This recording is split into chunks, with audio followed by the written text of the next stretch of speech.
Sunday dinner at Mom's was mandatory. Every week. Same time, same expectation, same seat at the end of the table my son had learned not to expect. My sister Lauren hosted now, ever since Mom moved into the small apartment attached to Lauren's house. I arrived with my 6-year-old, Daniel, at 5:30.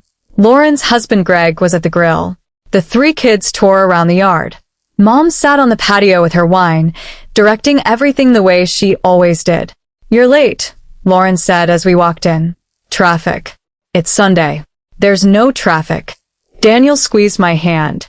He never liked these dinners. Too loud, too chaotic, cousins who looked straight through him. "Go play," I told him gently, and he wandered toward the yard where Lauren's kids were kicking a soccer ball. Welcome back to Calm Drama Stories, where quiet mothers finally stop paying for the privilege of being disrespected.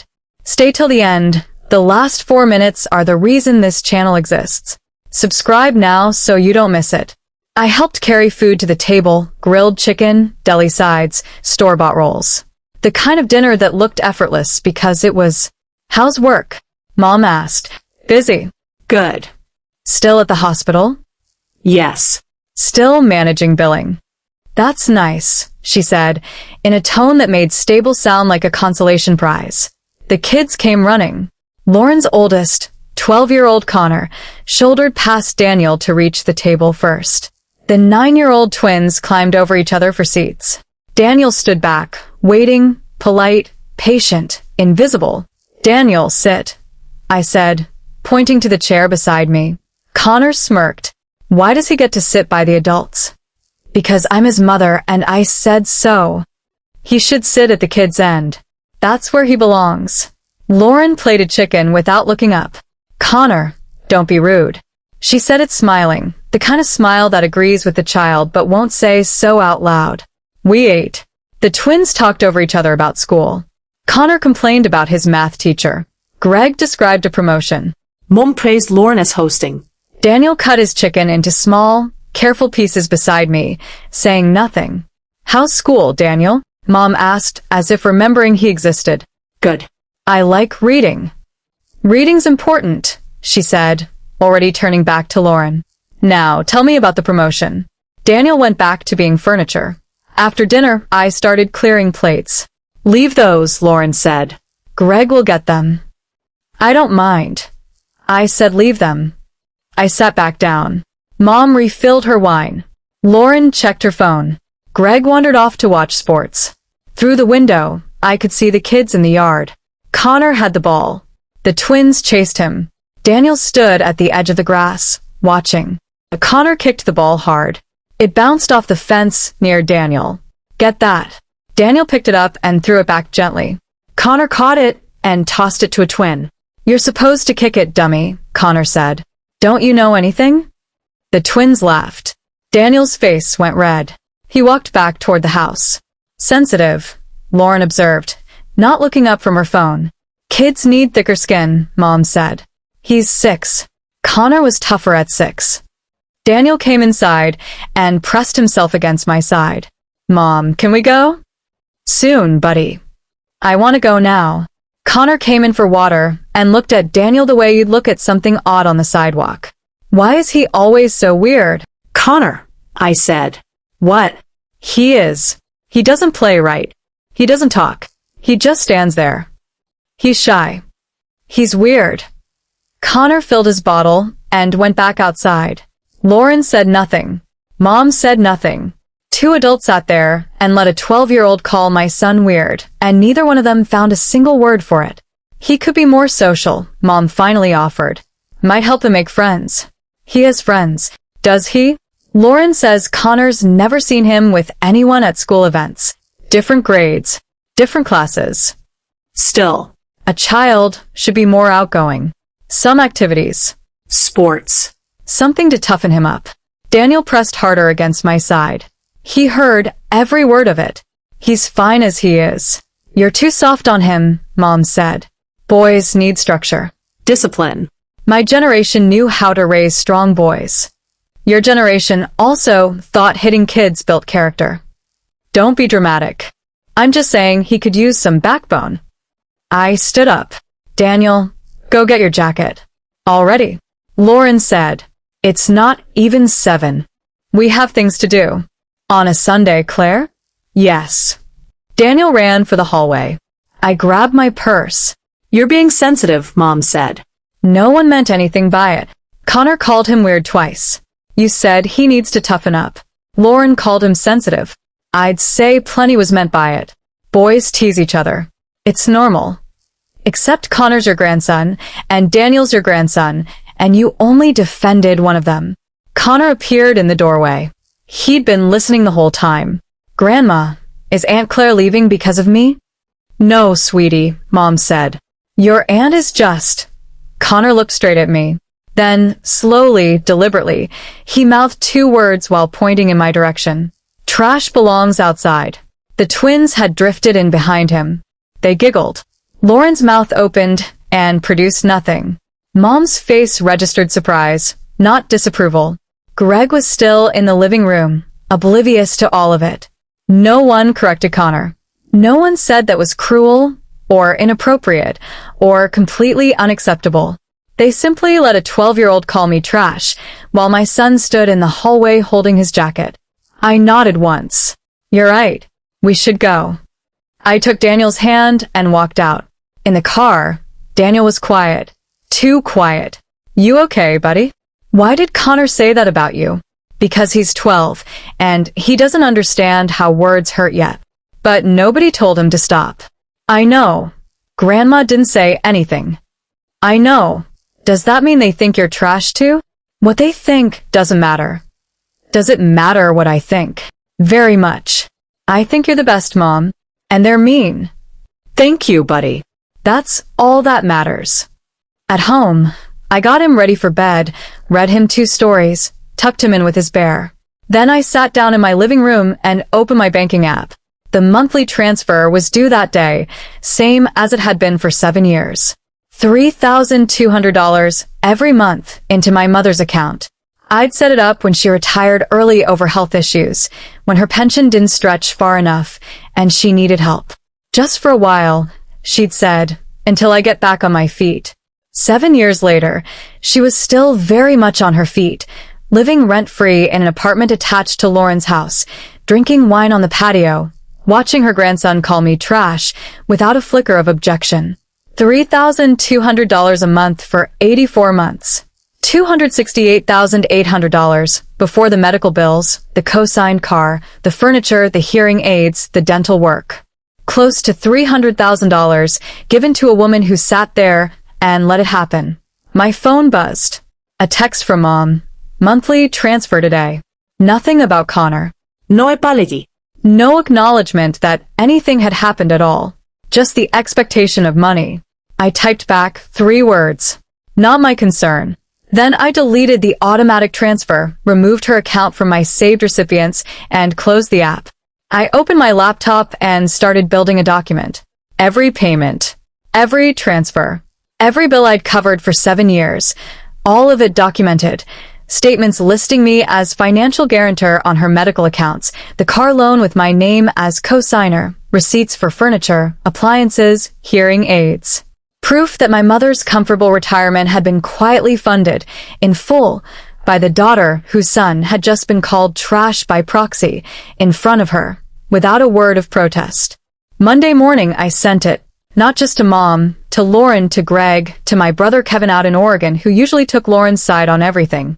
Subject line, Financial Support Documentation, 2017 to 2024.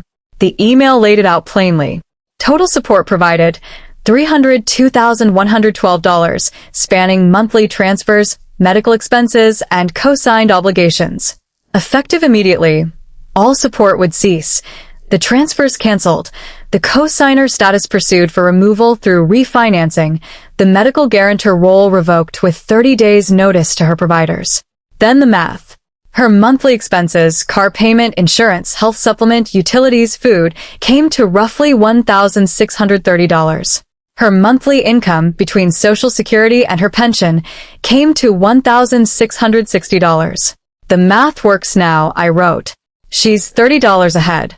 She won't need my $3,200 anymore. This decision is final and not open to discussion. I hit send at 8:30.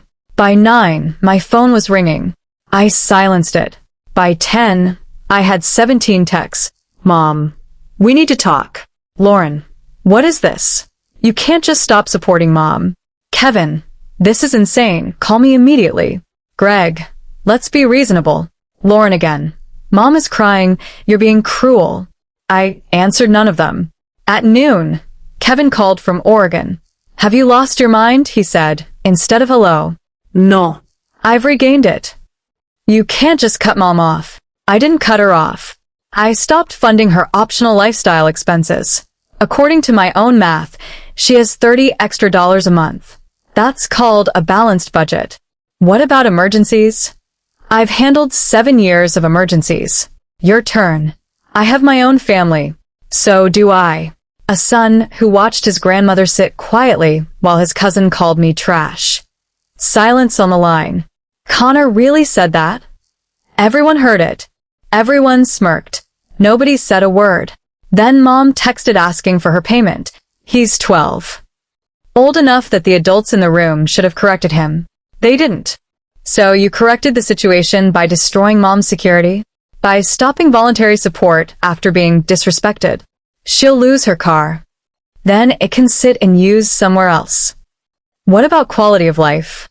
What about mine? What about Daniel's? He watched his grandmother allow someone to call his mother trash and stayed silent. I let that sit before I finished. The family cut me off the moment they smirked at a 6-year-old holding his jacket. I'm just making it official. Lauren called next, then Greg, then Mom again. I let them all go to voicemail. Tuesday morning, an email arrived from Mom's car lender. A missed payment, a cosigner being contacted. I called him back myself. I'm pursuing removal as cosigner. The borrower has sufficient income to cover payments going forward. I'm no longer willing to guarantee this loan. They explained she'd need to refinance in her own name or surrender the vehicle. Understood, I said. Tuesday afternoon, Lauren showed up at my door. I didn't invite her in. Mom's panicking, she said through the screen. That's unfortunate. Claire, be reasonable. She needs that money. She needs to live within her means. She's 72. I'm 38, raising a child alone. A child your son called trash. Connor was just being stupid. And you were silent, which is worse. I didn't know what to say.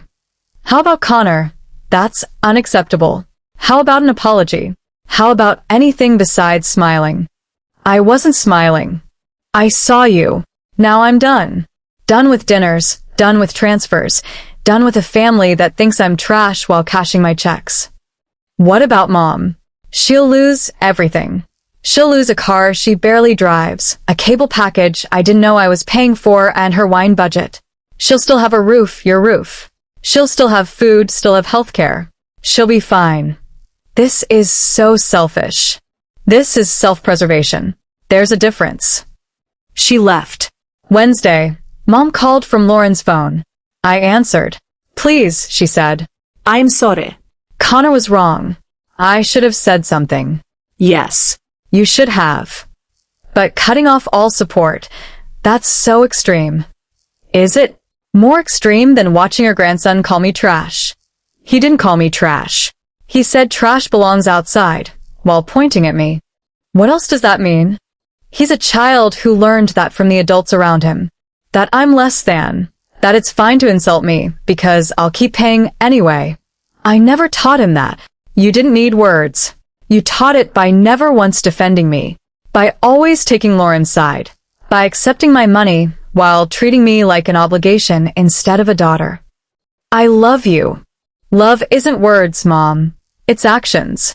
Your actions told me I'm worth $3,000 a month, but not worth defending. So now you get neither the money, nor the burden of pretending you value me. What can I do to fix this? Nothing. It's not fixable with an apology 7 years too late. Please, Claire. I'm your mother. And Daniel is your grandson. The one you watched get hurt and said nothing. I'm protecting him now, the way you should have protected me then. I hung up. Thursday, I picked Daniel up from school. He was smiling. Good day. Really good. I didn't think about Sunday at all. That's wonderful, buddy. Are we still going to Grandma's for dinner? No. No more Sunday dinners. Ever. Not even for a while. Not ever. Good. I didn't like them anyway. Why didn't you tell me sooner? Because you said family was important. I didn't want to make you sad. Family is important, but we get to choose what family means. It doesn't mean spending time with people who hurt us. Even if they're related? Especially if they're related. Being family doesn't excuse cruelty. Okay, can we have our own Sunday dinners? Just us. Absolutely. What do you want to eat? Pizza. And we watch movies.